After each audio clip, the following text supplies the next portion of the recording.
All right, welcome everybody to our Reiki and Living Crystal webinar. So thank you for coming today. Greatly appreciate everybody being here. And of course, the big star of the show is, this little guy right here. So that said, the folks who are going to have a lot to say today are Katya and Eric. So they are the Reiki professionals here. I am merely a Reiki amateur. So they can help you guys get all tuned up and supercharge your practices. So with that being said, Eric and Katya, take it away, guys. Okay. Hello, everyone. I'm Katya. I'm a Solancha founder and the Reiki master. I've been practicing Reiki for over 20 years now. And I've been working with the Living Crystal device for a few months now. And I noticed that it comes with many, many benefits. And I'm very excited to be here and share my experience with you. All right. Hey, everyone. I'm Eric, co-founder of Solancha. And I was actually initiated into Reiki by Katya about 7 years ago, actually. And but I've been studying a variety of ancient wisdom and esoteric traditions for well over 20 years. And more recently, Hermeticism is taught in the Franz Barden tradition and the school by Mark Rasmus and by Bob of 60 Skills. But yeah, we've been using the Living Crystal for several months now. And we both can definitively say it's had a huge impact on both of our practices. So just want to give a big shout out and thanks to Bob, Christian, and the entire Living Crystal team. Feel like it's going to have a huge impact on the world. Anybody who's practicing any type of meditative arts, and especially for Reiki healers. So yeah, big thanks to you guys. Yeah, so I think we can start our presentation. Yeah, so we put together a little quick presentation. So let me share our screen here. Let's see.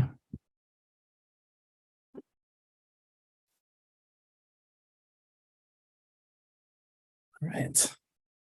Well, as I said, I've been using the Living Crystal device just for a few months now, but I already noticed that it comes with quite a few benefits.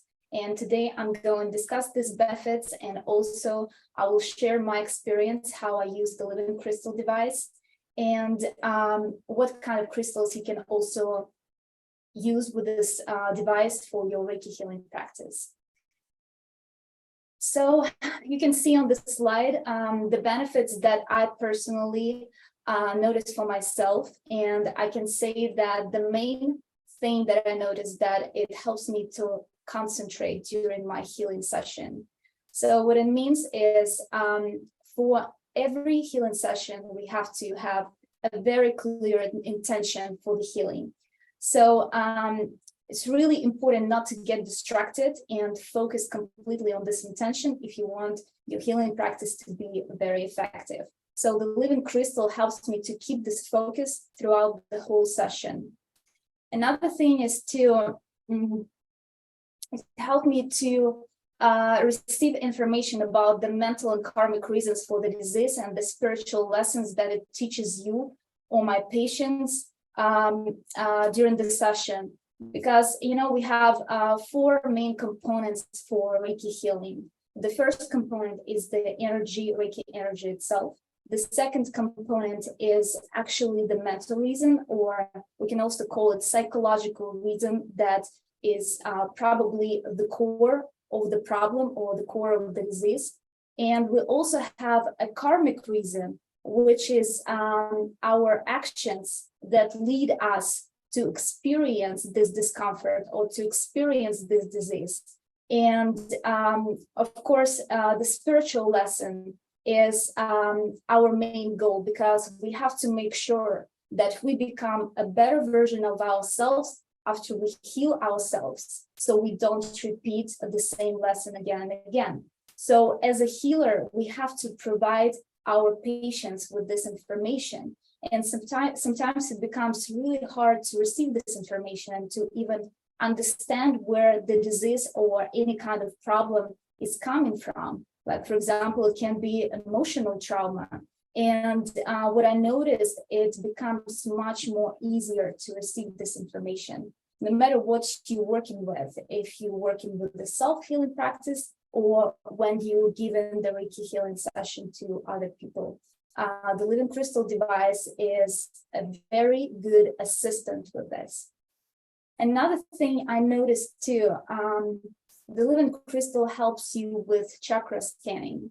So sometimes you can feel chakras, sometimes you can see chakras, but what I noticed for me, I started seeing chakras much more clearly. And actually, it's not just my personal experience. I also had my mom tested this, and she's also a Reiki master, and she said that she was amazed with her first experience with the Living Crystal device, because she could clearly see all 7 chakras, and it was a very bright and vivid vision. So another thing is too, I think probably Reiki beginners will benefit the most of it, is that the Living Crystal device helps you to increase sensations during the session. So if you have any problems with feeling energy, or if you have patients that asking you, what can I do to improve my sensations?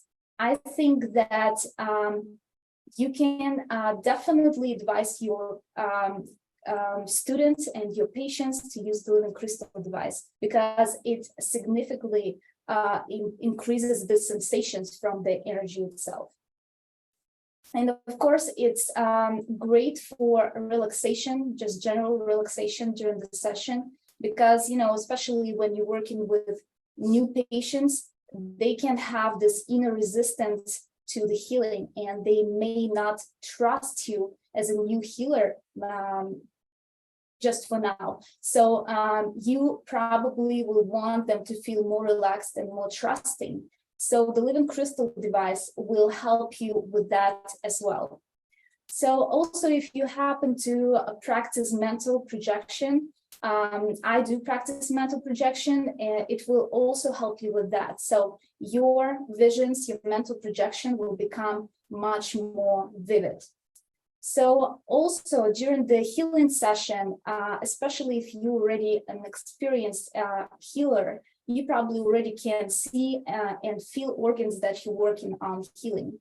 So the Living Crystal device helps you to keep this picture in your mind when you're working on healing certain organs. So maybe you will not get this clear vision of the organ, but for sure you will start feeling it much better. Also, if you're working with any self-love issues, any emotional trauma, healing relationship, or healing your inner child, or even animal healing, the Living Crystal works great with that. And I actually had a chance to test the Living Crystal device with different pets, and it works pretty good, and I didn't notice any side effects. Yeah, I think all those pets gave you pretty good reviews. Oh, so, yeah. you need to do Sure. it. So yeah. You want to show how you actually use? Yeah. Let me turn this off really quickly.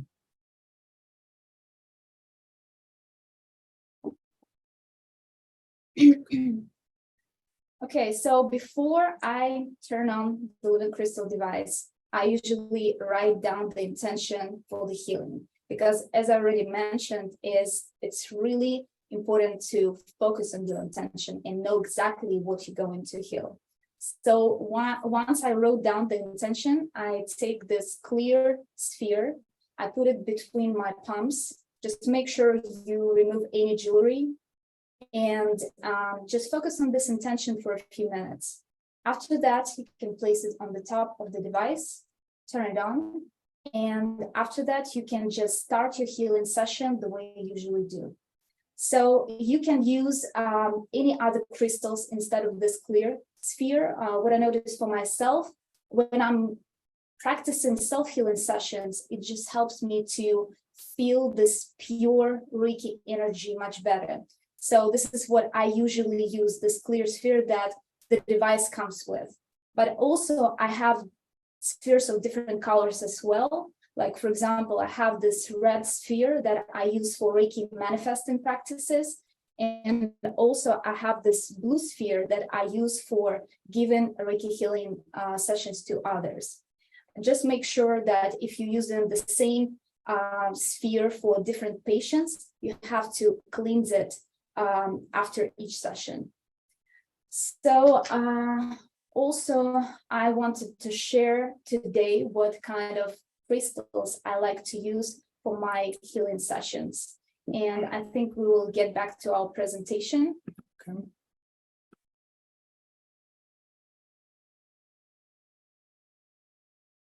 Okay.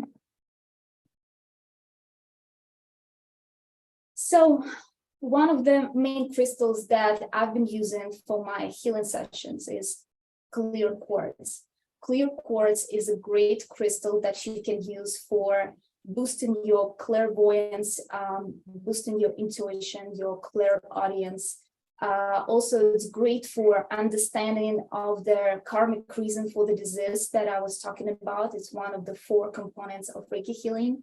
Also, it's great for cleansing and enhancing the organs that you're trying to heal. It's also great for cleansing aura. It also filters out the distractions during the Reiki session, so you can have a better focus on your intention. And also, it's great for chakra balancing. And if you happen to work with any viruses or any respiratory disease, this is the great crystal that you can use for boosting the immune system. So next crystal is smoky quartz. It's another great crystal that I love using. And when I'm thinking about this crystal, I have this association with a very powerful grounding. With also, I have this association with the root chakra. So if you or your patient feel unstable, maybe emotionally unstable, or maybe even emotionally shaky and maybe even insecure, so the smoky quartz is a great crystal that you can use with a living crystal device for your Reiki healing sessions. So it also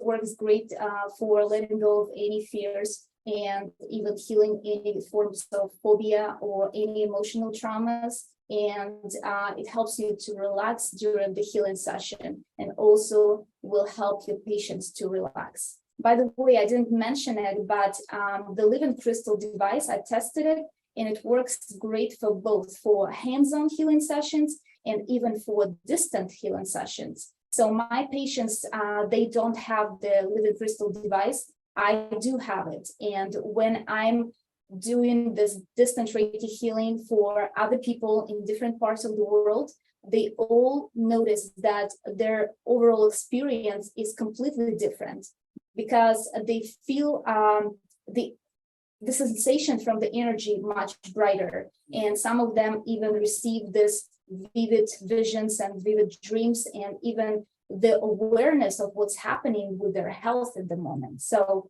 as a Reiki practitioner, I started using the living crystal device for probably 3-4 months ago. And I can tell you this, that since then, I never practiced Reiki without this device. So the next crystal that I personally love using is citrine. Citrine, even when you look at it, it just radiates this powerful solar energy. So whenever you're trying to help people to heal depression, any emotional pain, any emotional trauma, and maybe even when they just don't feel happy anymore, so you can introduce this crystal to your practice, because what it does is it boosts this yang energy into your healing practice, and it just brings this overall joy. And if you're working with healing any kind of depressions, this is the great crystal that you can invite into your healing space. So next crystal that I love using is pink tourmaline. Here on the picture, you can see a sphere, but I actually have a raw piece of pink tourmaline, which is really beautiful and it's very powerful.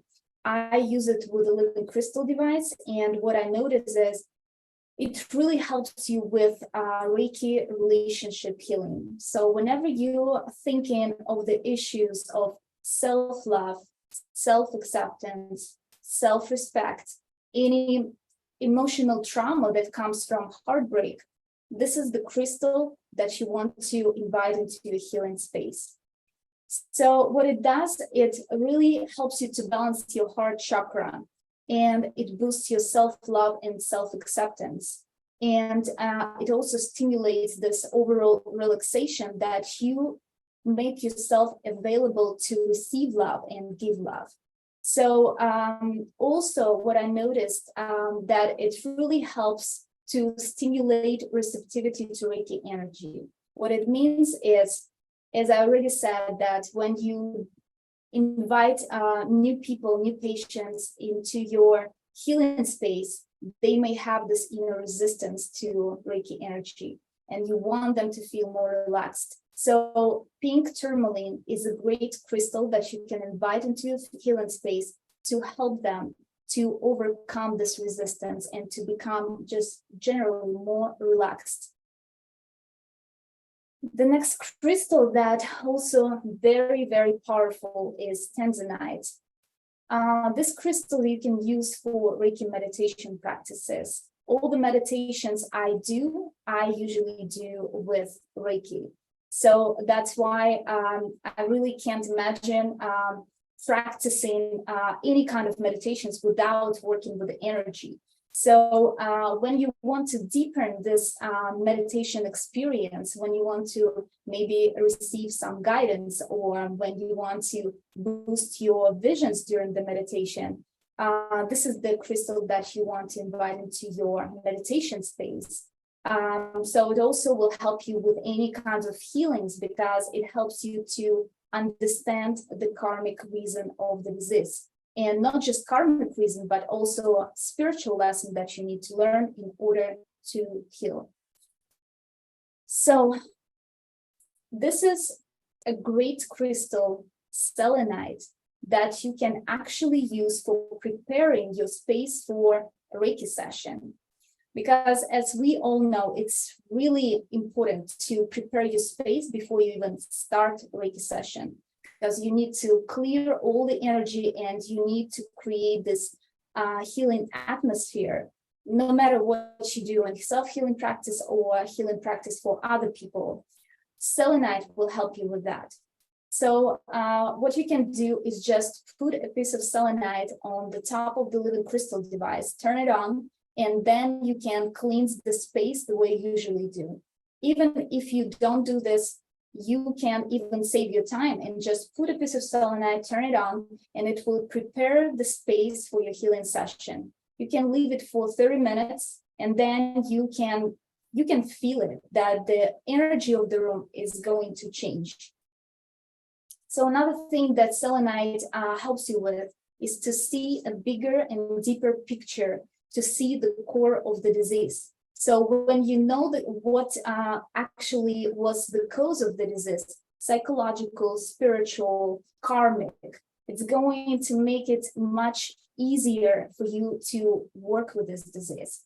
So selenite will help you with that. It will help you to see this bigger and a more clear picture of the disease.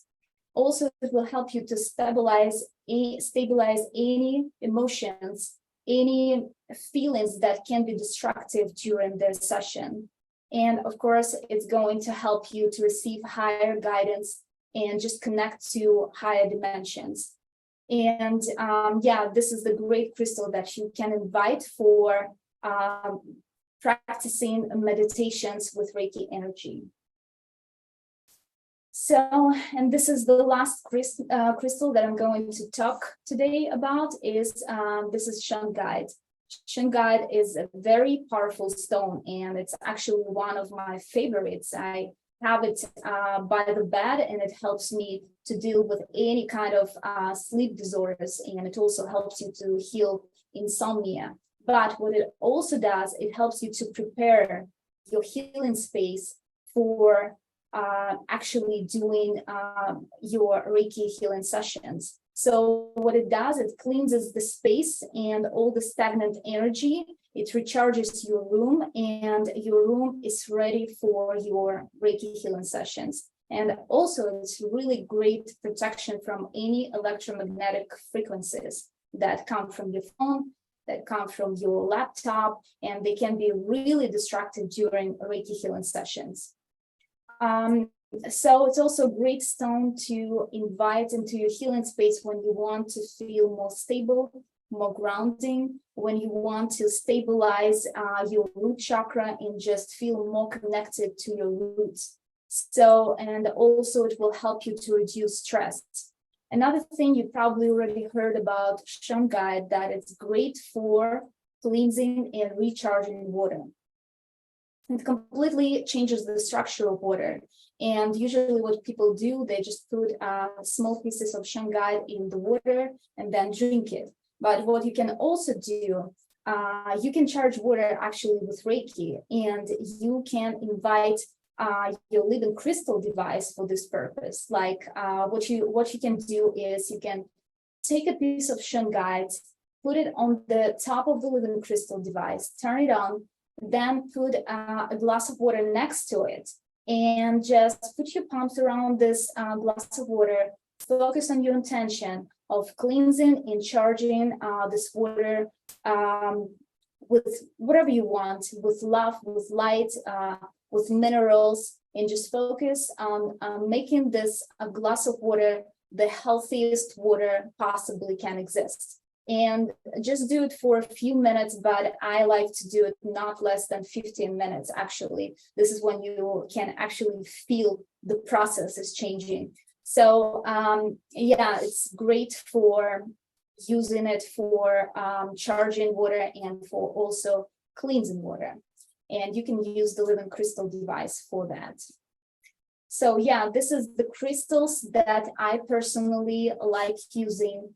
You can also use any other crystals that you like and that you have available. But what I also noticed that you can use actually different combinations of crystals for a Reiki healing session. What I usually do, I just use this clear sphere that the living crystal device comes with. And I can use any other crystals that I place on different parts of my body. Like, for example, I can take this piece of raw pink tourmaline and just put it on my heart chakra when I need to work on healing heart chakra. Or I can use a piece of tanzanite and just put it on my forehead. It's going to increase my intuitive abilities during the session, or it can also help me to understand the core of the disease I'm trying to heal. Or you can even ask your patients to use different kind of crystals on their bodies, and you can work with the living crystal at the same time as well. So yeah, this is my experience. And as I already said, that the living crystal device is really a great tool that you can use with Reiki.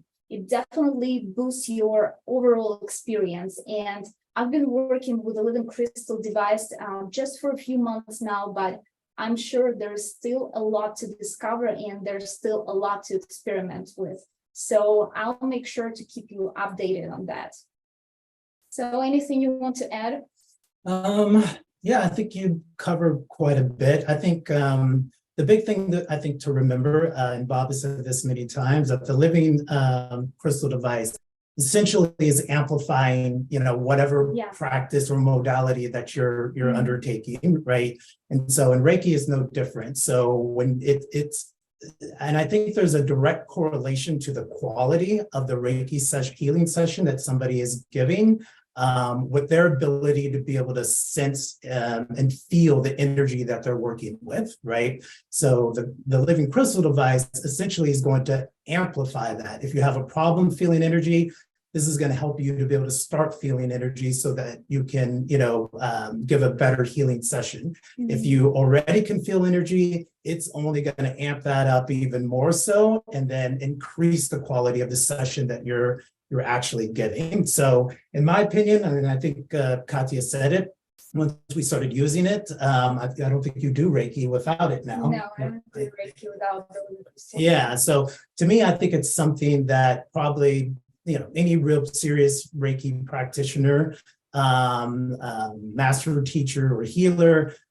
probably would want to have one in their tools, set of tools, because it's only going to help amplify that. So again, that's a big shout out again to Bob and the rest of the Living Crystal team, because this is huge. This is really going to help a lot of different people. So yeah, it takes your practice to the next level. it definitely does. And the only other thing, did you want to talk a little bit about the journal? I know you like to really log and write down all of your healing sessions and what you track with each of your patients and things like that. And I think by actually journaling and doing all of that, it also helps you each time be able to increase the experience, the information you're receiving, and the overall understanding and quality of the practice as well. So if you want to talk about that a little bit too. Yeah, I created Reiki Hey guys, journal. can you turn off the, oh, there you go. Okay, got it. Okay, good. All right. Sorry. I was just going to ask that you go to the slide. Oh, okay, sorry. Yeah. So I created this Reiki journal because this is how I was trained actually to take the practice very seriously and to be very organized with every healing that I'm doing. So I'm a strong believer that a Reiki healer should be as organized, disciplined, and responsible as a real medical doctor would be. That's why we should keep record of all our patients and any kind of healings that we performing on them, as a medical doctor would probably do. So a Reiki journal is a great tool that you can use to make your practice even more organized and probably even more effective.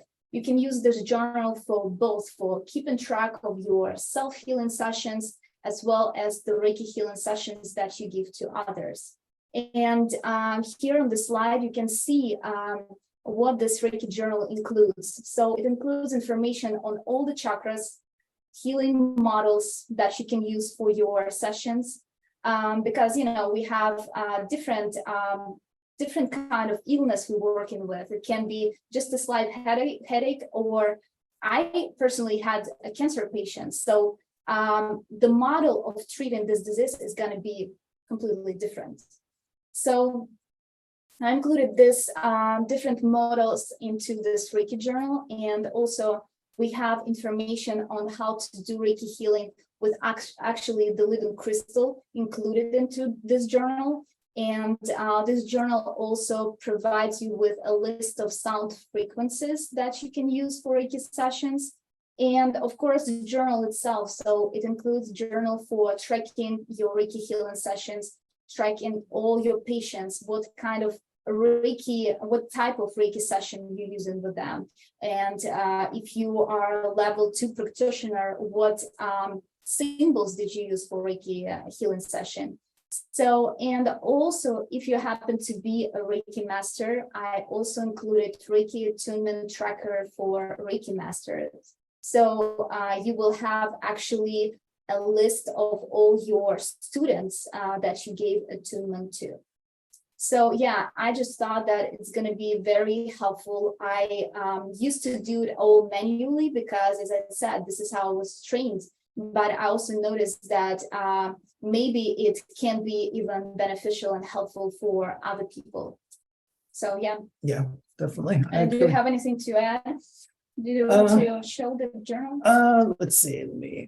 I can try and pull it up here. Yeah, I think you've covered everything. We're in the process of printing them all right now, so they'll be available I think there was a link on that screen, or you can just go to solancha.com if you're interested in it. But as Katya said, there's all that great information in there. Like if you've got a variety of different patients, she mentioned how important like scanning the chakras for different things like that. And in here, you'll be able to keep track of, Yeah, you can keep track of each patient and you can see it. So, Yeah. but actually you can put a description of everything that you see during the Reiki session. And I have this illustrated pages for actually each healing session. Yeah. So, yeah, and in the end, what we have here is Reiki Master Attunement Tracker that I also think that it's going to be very beneficial to just have it everything just in front of you. So you have a list of all your students. Yeah. And then also too, I think you mentioned it before, but we included also a list of the different crystals and the properties. And as you can see here, a lovely picture of the living crystal device and the different crystals you can use with it and all of that great stuff as well too. So yeah, I think it's really helpful. So if anybody's interested in that, you can check that out as well. Cool. I think that's it, Bob. All right, guys. Well, thank you for everything. And people who know me know that the way I teach involves the spirit of inquiry. And so I'm really happy to see you guys out there experimenting with this and coming up with bigger and better ways of doing things, because I'm just me.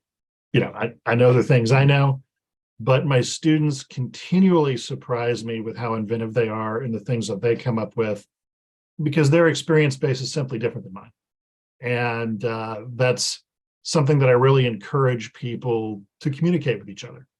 So we have the Technosis channel on Discord where you can meet people from all over the world and talk about your experiences. And I don't chime into those forums very often because I want people to share. I want people to, figure things out, new ways of doing stuff without my presence really hijacking that whole process. Because I'm kind of the anti-master when it comes to that thing. I'd just rather be on my mountaintop somewhere in my little private temple and, that kind of deal. But that's why we're so grateful to folks like you that have an outsized personality and have the ability to communicate with others, because that's a very unnatural state of being for me personally. So I'm really appreciative of that. And please keep sharing with others. Guys, when this is all over with, I'm going to send out a link on email to folks, if you don't mind, that contains a link back to the presentation and everything else. So you can watch it again and share with your friends and all that kind of good stuff, because this device came as a real surprise. It was one of these things that came out of the meditative process. And everybody who's familiar with that knows we see all kinds of great things in the meditative process, right? And half the time, it doesn't really work. So when Christian and I were, out there and working on this, and this came up, we were like, all right, that's a little curious. Let's see if it works. And it did. And we were just completely shocked, just completely blown away. And the next surprising part was just how accessible it is. Everybody knows there are a lot of things in the meditative process where you just have to do work and work and work and work and work. And then you finally get, a little bit of that thing. And then it takes, another 9 years to really get it to where it needs to be. That's not true with this device at all. It's something that people get very, very, very quickly. And so I'm just really curious to see where people take this over the long term and all the great kinds of things they can figure out to do with it. One additional note out there for you guys. If you get any one of the good books on stones or minerals or this kind of thing, it turns out most of the correlations in those books are correct. This device just makes the effects a little bit stronger.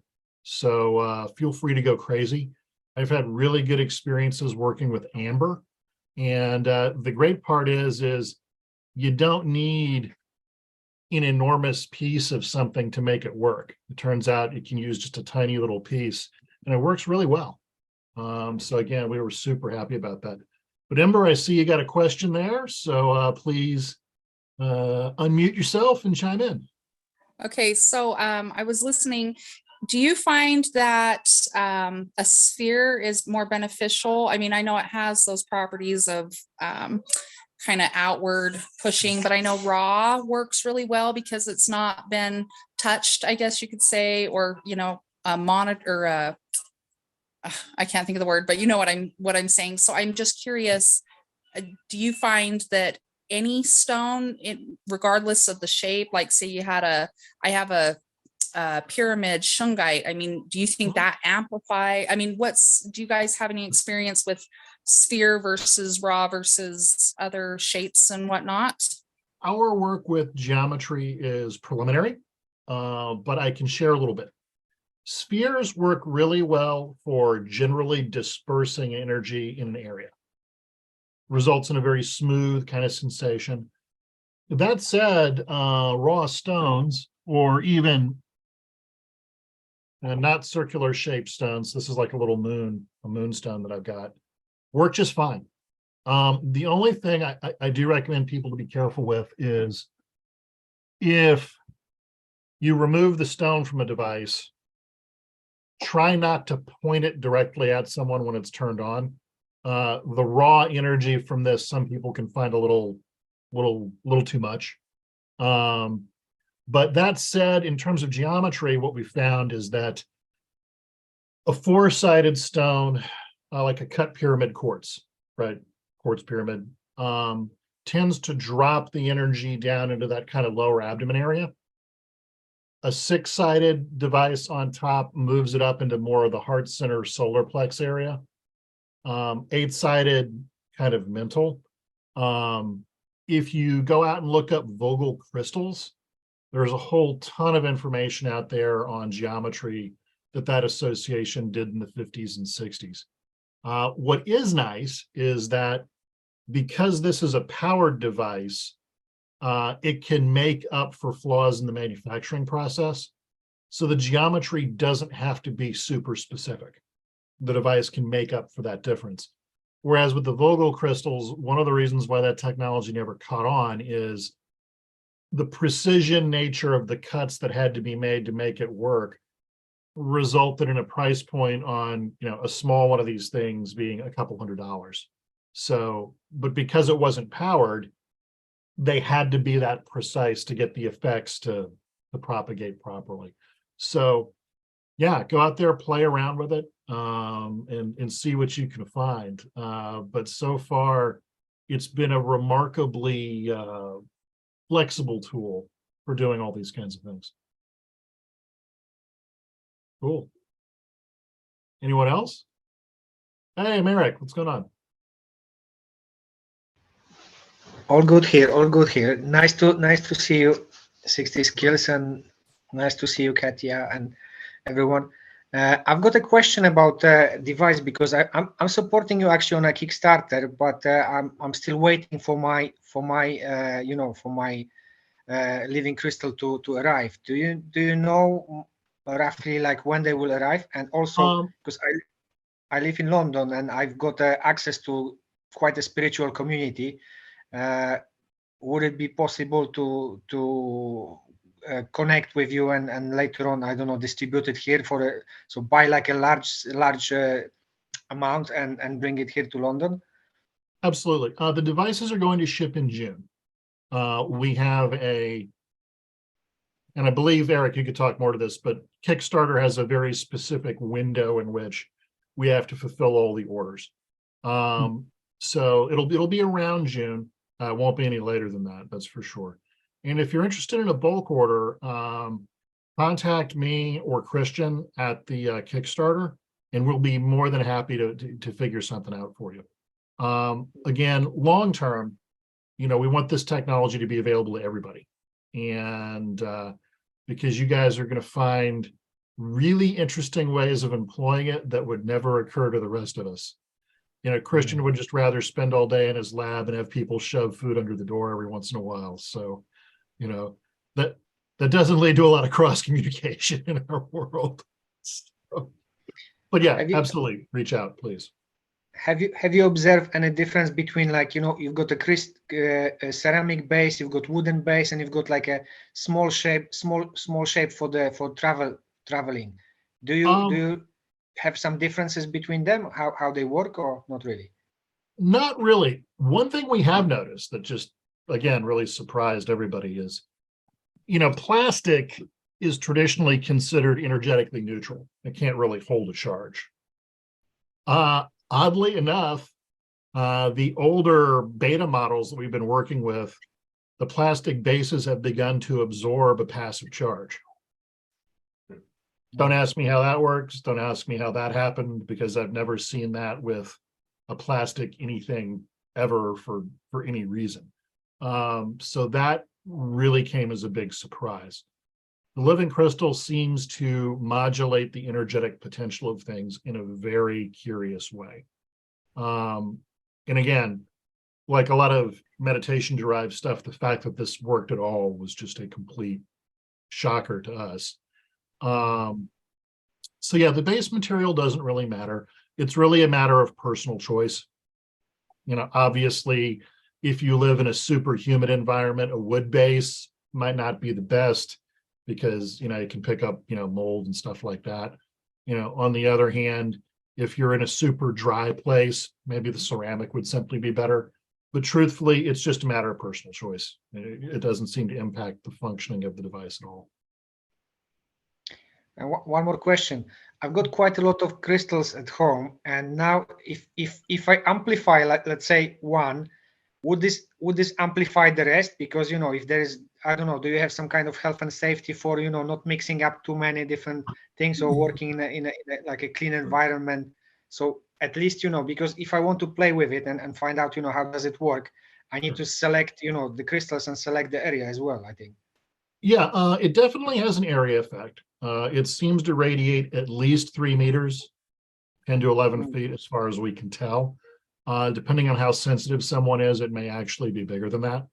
And it will propagate through whatever you're working with. So if you put a crystal on top and like 3 around the base, you're going to get a, for lack of a better word, generalized effect based off the individual constituents of whatever's in there. So again, as Katya very kindly mentioned, if you're working with patients, make sure to cleanse the area afterwards, because it's going to generate a lot of stuff from them. And that stuff can be a little sticky depending upon the nature of their problem and what came out and all that other kind of business. We even built a containment device for one once that you can make out of some copper tubing. It was a copper pyramid made out of tubes that was had about a meter base and was about a meter high. That worked very well for focusing the energy generated inside an enclosed space. So, if you have an herbs closet, because maybe you work with herbalism, you can take one of these devices, put it in there, put the intention into it, turn it on, and take a walk.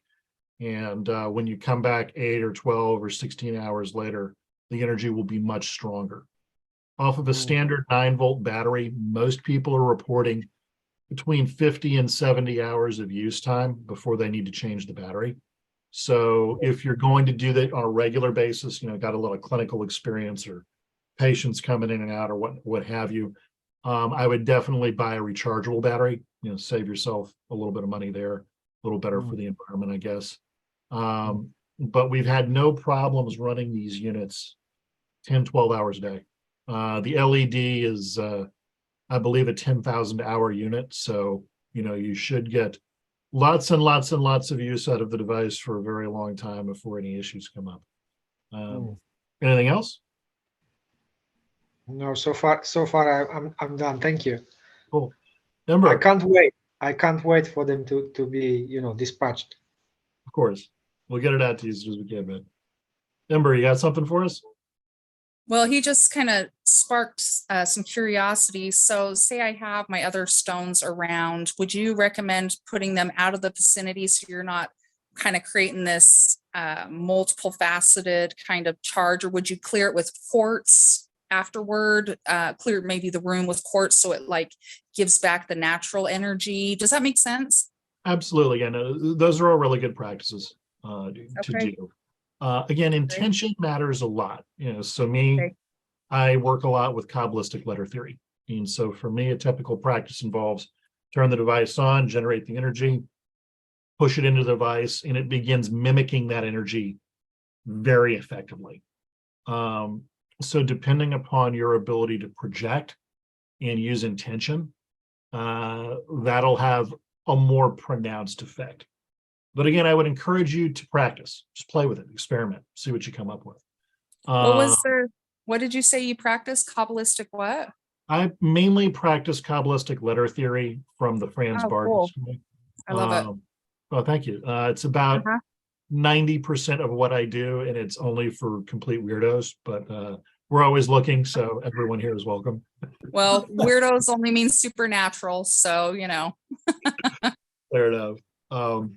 But yeah, but again, keep in mind, guys, it's an energy amplifier. So, this is where your spiritual hygiene and all this other kind of stuff becomes really important, because whatever is there when the device comes on, that's what you're going to get more of. So, it's fun times. Cool, man. Anybody else? Come on, I can't have stumped the class this quickly. All right. Well, I want to thank everybody for joining us today. Eric, Katja, any alibis? Anything you guys want to say before we check out? No, I think, just thank you again for having us. And again, to the whole Living Crystal team, it's a, huge positive impact this, I think, is going to have on, everybody who's endeavoring in some type of meditative or healing art. And so, yeah, thanks for having us. And we're looking forward to continuing the journey. Yeah, keep experimenting. Yeah. Thank you. Otherwise, everybody, expect an email link in your inbox, if not later today, tomorrow morning, with a link to the YouTube channel where you can watch this all over again to your heart's content and tell all your friends. And otherwise, train hard and be well. Thanks, everyone. Bye.